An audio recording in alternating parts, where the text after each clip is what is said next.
Então, pessoal, vamos concluir essa série de vídeo, né? Eu achei por bem fazer mais um, para usar mais uns capítulos e versículos aqui, para a gente ficar bem aparelhado sobre esse assunto. Não restar dúvida, não ficar com nenhuma dúvida a respeito do que de fato a Bíblia fala sobre esse assunto, né?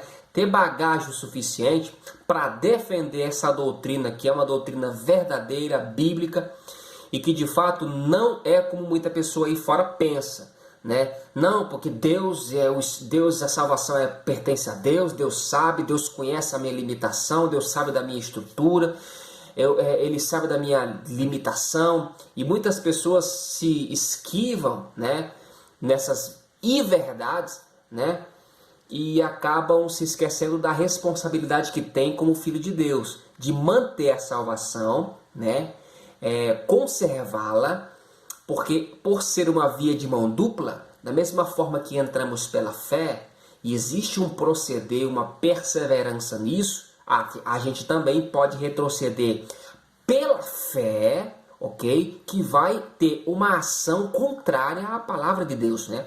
Lembre-se do texto de Hebreus capítulo 10, versículo 29. Qual é o pecado de fato que faz a pessoa perder a salvação?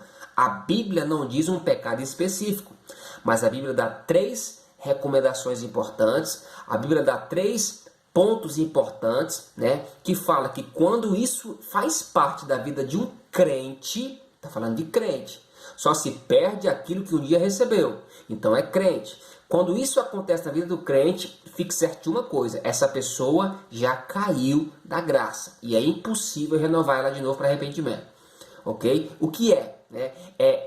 Calcar novamente aos pés do Filho de Deus, né? Profanar o sangue da aliança e ultrajar o Espírito da graça. Essas 3 coisas aqui que estão em Hebreus capítulo 10, versículo 29.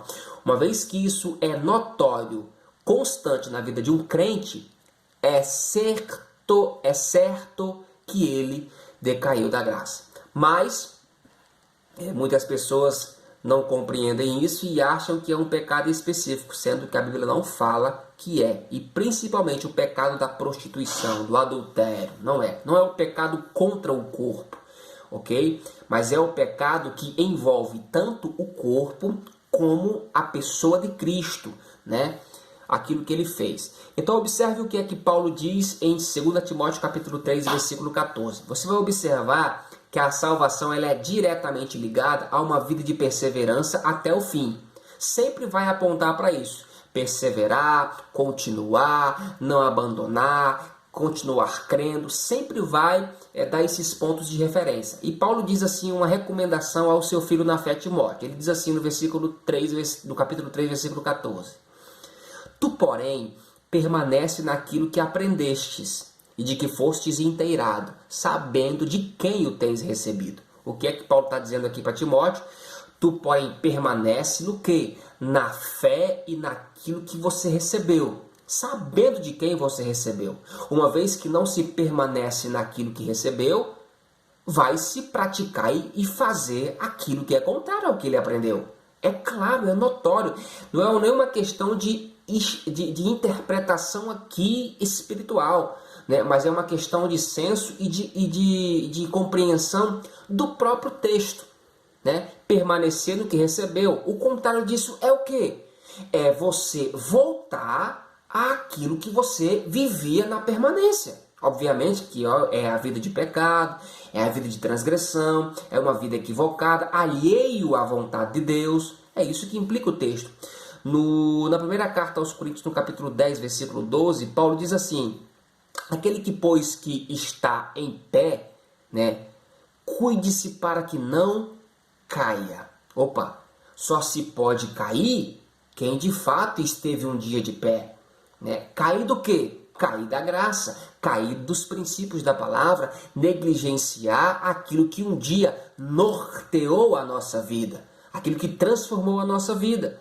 Né? Hebreus capítulo 10, versículo 35, o autor diz assim: não rejeiteis, pois, a vossa confiança, que tem grande galardão. Rejeitar a confiança em quê? No sacrifício de Jesus Cristo pela humanidade. Não rejeite, pois, a vossa confiança no quê? Na volta de Jesus. Na vida que nos remete bênçãos pela fé. Não rejeite isso. Versículo 36 ele continua: porque necessitais de paciência, para que depois de haver desfeito a vontade de Deus, possais alcançar a promessa. Observe o que ele diz: porque necessitais de paciência, porque depois de haver desfeito, querido, nós estamos em uma vida pela fé, a qual tudo que procede da fé agrada a Deus. O que não provém de fé, Paulo diz, é pecado. Então, a vida de fé agrada a Deus. Enquanto nós estamos nesse processo de vivência, de andância como cidadãos da terra, por meio da fé, estamos agradando a Deus. Quando isso se cessa na nossa vida, estamos em pecado. Quando o que a gente faz, que envolve Deus, pessoas, nós próprios, não passa da fé, estamos vivendo o contrário da vontade de Deus. É o que Paulo diz. A gente necessita de paciência, para que depois da paciência a gente venha fazer a vontade de Deus, para que depois a gente possa alcançar a promessa. Observe que interessante. Paciência, vontade de Deus e promessa. É uma vida nesse estilo. E no versículo 37 ele diz: porque ainda um pouquinho de tempo, o que há de vir virá e não tardará. Por quê? Porque o justo vive da fé. E se ele recuar, a minha alma não tem prazer nele. E no capítulo 12, versículo 1, diz assim: portanto, nós, pois, que estamos rodeados de tão grande nuvem de testemunha, deixamos-nos todo o embaraço e o pecado que tão de perto nos rodeia. Corramos com paciência a carreira que nos está proposta. Olha o que ele diz: nós que estamos na vida rodeados de tamanha nuvem de testemunha, precisamos deixar todo o embaraço, o pecado que tenazmente nos rodeia, correr com paciência a carreira que nos está proposta, né? E Apocalipse capítulo 3, versículo 11 diz, João diz: eis que venho sem demora. As palavras de Cristo dirigidas a João que lhe destina à igreja, né? Eis que venho sem demora. Guarda, pois, o que tens, para que ninguém tome a tua coroa. Então, há uma responsabilidade nossa de cultivar, zelar por aquilo que recebemos. Uma vez que andamos desordenados em relação a isso, certamente podemos comprometer sim a nossa salvação. Eu falei de um texto de 1 Coríntios capítulo 5, onde estava ali tendo uma situação dentro da igreja, onde o servo de Deus ali, Paulo, teve uma direção de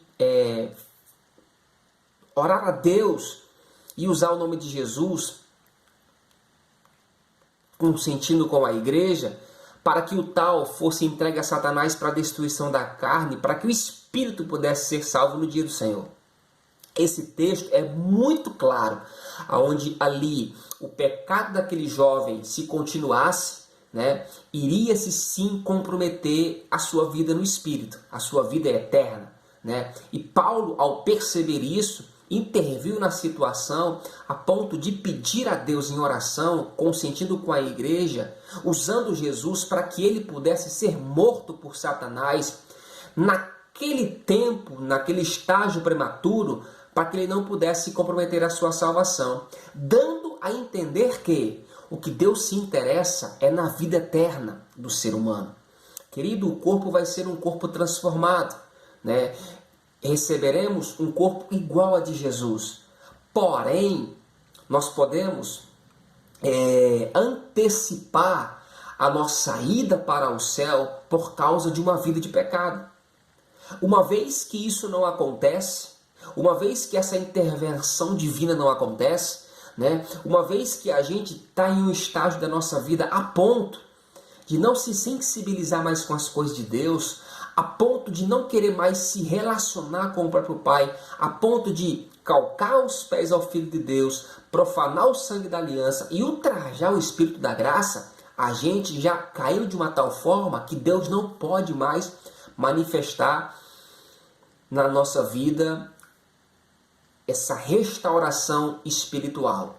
Mas vale lembrar o seguinte, que Deus, por ser bom, Ele intervém muitas vezes já sabendo do futuro, porque Deus, Ele é o Deus Todo-Poderoso e a presciência de Deus saber tudo o que se passa antes mesmo de ter acontecido. Por isso, fazer parte de Deus, Deus pode muitas vezes entrar em cena por causa do seu amor pela nossa vida. Eu sei que usar-nos nessa situação poderia ser até um pouco complicado, né? Por que a gente não usa outras pessoas? Mas é bom a gente se encaixar porque a gente não é diferente deles, ok? Da mesma forma que muitos estavam caindo, dependendo de como nós estamos andando, como estamos procedendo, da forma que nós queremos andar, a gente pode sim chegar a esse estágio de cair da graça divina. Mas, por graça e misericórdia de Deus, nós temos sido instruídos a respeito desse assunto para não entrar nessa via a qual não tem retorno, a qual, uma vez que se cai, é impossível renovar para arrependimento. Então, vale lembrar que nós não somos de nós mesmos, nós somos de Deus, Ele nos comprou. Precisamos, pois, glorificar a Deus com o nosso corpo e com o nosso espírito, os quais pertencem a Deus. Nós temos um dono.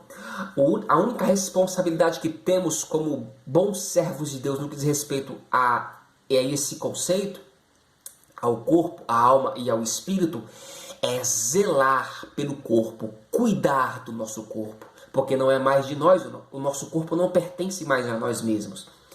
No que diz respeito à alma, é aquilo que Paulo diz aos Colossenses no capítulo 2, elevar a nossa mente cativa à palavra de Deus, onde Cristo está sentado à destra da majestade nas alturas. Pensar nas coisas que são do alto, salvar a cada dia a nossa mente com a renovação pela palavra de Deus.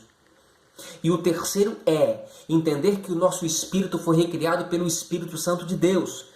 O mesmo Espírito que tirou Jesus dentre os mortos, tirou Jesus do seio da terra, do inferno, e deu vida novamente, esse mesmo Espírito está dentro de nós. Por isso, não devemos, pois, entristecer o Espírito Santo, o qual reside dentro de nós, o qual nós somos selados para o dia da redenção.